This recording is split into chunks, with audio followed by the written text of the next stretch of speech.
Tapiz floral dedicado a la Virgen de los Desamparados ya está casi listo para el día de la festividad.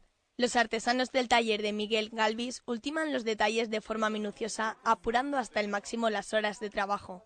Las paredes de este taller artesanal albergan parte del precioso tapiz, que año tras año sirve para rendir homenaje a la patrona de Valencia.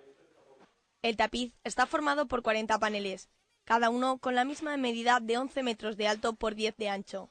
El tema elegido este año va dedicado al padre Jofré, fundador del primer hospital psiquiátrico del mundo y que este año cumple su 600 aniversario. También este año son 100 años de las vestidoras, que está todo representado en el tapiz. Sale el cuadro de Sorolla representado, que es un poco el más conocido del padre Jofré.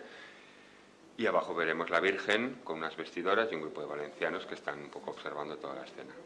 Ya en febrero Miguel Galvis decidió este tema y a partir de entonces ha sido todo un trabajo a contrarreloj. El color más destacado este año será el morado, que se podrá apreciar en sus kilos y kilos de flores que adornan el retablo.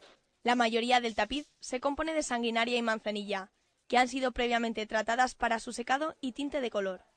Después, expertas manos femeninas se encargan de poner las flores con sumo cuidado sobre el tapiz, conformando así el diseño que lucirá.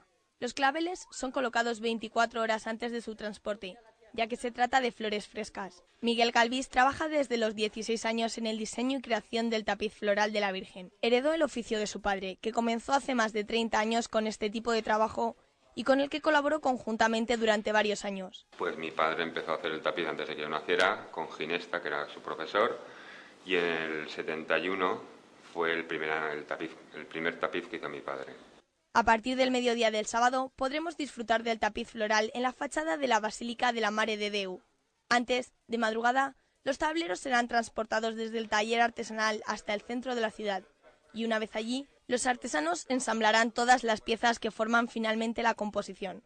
De esta forma, el tapiz acompañará a la Virgen el domingo con motivo del día de su festividad.